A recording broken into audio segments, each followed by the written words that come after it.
6 साल की एक बच्ची की हत्या 3 नाबालिग बच्चों ने कर दी, जिनकी उम्रें 8, 10 और 11 साल हैं।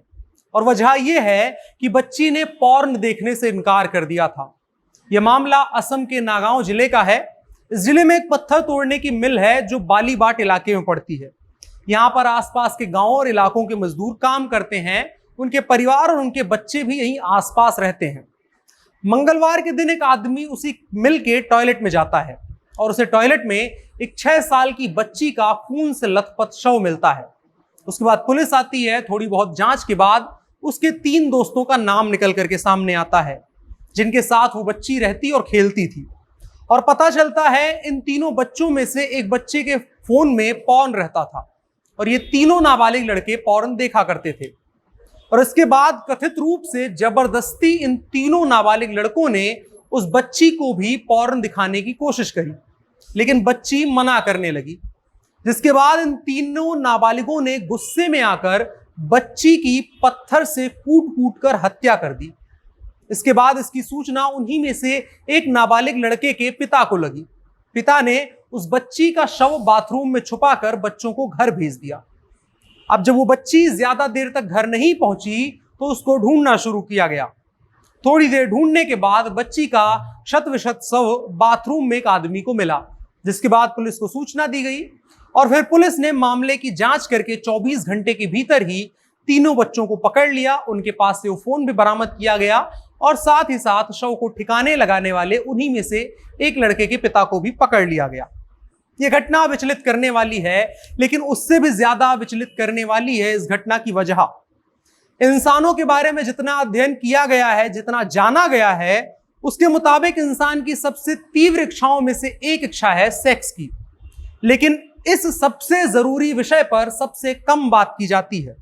स्कूलों में रिप्रोडक्शन सिस्टम जैसे चैप्टर आते हैं, उसे एक सांस में निपटा देने वाले टीचर हों, घरों में कॉन्डोम का ऐड आते ही चैनल बदल देने वाले घर के बड़े हों, या सेक्स पर बात करने को संस्कृति पर हमला समझने वाले संस्कृति के ठेकेदार हों, ये सभी लोग उतने ही जिम्मेदार हैं ऐसी घटनाओं के लिए। यह कोई पहली घटना नहीं है और मैं बेझिझक कह सकता हूं यह घटना आखिरी नहीं है, लेकिन जरूरी है इसको लेकर के पहला कदम उठाया जाए। सेक्स संबंधी शिक्षाएं और सामान्य जागरूकताएं हर उम्र, हर पीढ़ी के व्यक्ति के अंदर तक पहुंचाई जाएं। आज जब हर बच्चे के हाथ में स्मार्टफोन है और सरकार भले ही दावा करती हो कि पॉर्न साइट्स बैन कर दी गई हिंदुस्तान में, लेकिन सच्चाई हम सभी जानते हैं। फिंगर टिप्स पर एक ऐसा संसार खुलता है जहां से आपका मन कभी नहीं ऊब सकता, खास करके बच्चों का तो बिल्कुल भी नहीं। और ऐसे हालात में उन बच्चों का मन ऊबेगा भी कैसे जहां सेक्स के बारे में सुनने बोलने पर प्रतिबंध हो, वहां इसको देखने और महसूस करने की तलब जाहिर है सबसे ज्यादा होगी। इंसान का स्वभाव है जिस चीज के लिए उसको रोका जाता है वही वो सबसे ज्यादा करना चाहता है। हमारे समाज में जहां हम तमाम दुनिया के साथ कंधे से कंधा मिलाकर चलने की बात करते हैं, वहां ऐसी घटनाएं और खबरें आकर हमारे मुंह पर तमाचा मार देती हैं। ये महज एक घटना की बात नहीं है, ये बात हमारे दिमागों में पल रही मानसिकता की है। आज एक लड़का, और खास करके लड़कों की बात इसलिए की जाएगी क्योंकि जितने भी बलात्कार की घटनाएं रिपोर्ट होती हैं उनमें अधिकतर लड़के, मेल ही जिम्मेदार होते हैं। तो बात लड़कों की मानसिकता की भी की जानी जरूरी है। एक लड़का जो अपनी इमेजिनेशन में किसी ऐसी सिचुएशन को इमेजिन कर रहा होता है तो किसी खास को इमेजिन नहीं कर रहा होता है, वो वही इमेजिन करता है जो ऐसी फिल्मों में, ऐसे साहित्य में, चौक चौराहों की चर्चाओं में सुनता है। उसके पास इन सुनी सुनाई या देखी दिखाई चीजों के बारे में जानने समझने का कोई माध्यम नहीं होता है, और तब उसके दिमाग में जो चीज घर कर जाती है वो बेहद आसानी से उससे इन्फ्लुएंस हो जाता है। और इन चीजों के चलते वही सामान्य लड़का एक दिन हवसी बन जाता है और चलता फिरता बम हो जाता है जो कहीं भी किसी पर भी फट सकता है। तो सबसे जरूरी है ऐसी घटनाओं को रोकना, और उसको रुकने के लिए कुछ चीजें सबसे जरूरी हैं। 2 चीजें हैं।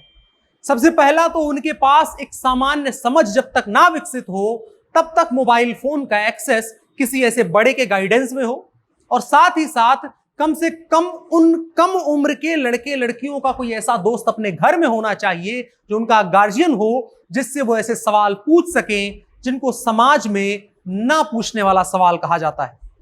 जागरूकता बढ़ाएं और इस वीडियो को साझा करें। हमारी कोशिश रही कि थोड़ी सी इसके बारे में बात की जाए। ये आज एक बहुत बड़ी समस्या हमारे समाज में बनती जा रही है, जो कि खत्म होने का नाम नहीं ले रही है। इसी तरह से हम और भी वीडियोस बनाने की कोशिश करेंगे, इसके बारे में बात करने की कोशिश करेंगे। आप वीडियो से साझा करिए। मेरा नाम अनुराग मिश्रा है, कैमरे पर मेरे साथ ओम प्रकाश हैं। आप जनता जंक्शन देख रहे थे। शुक्रिया।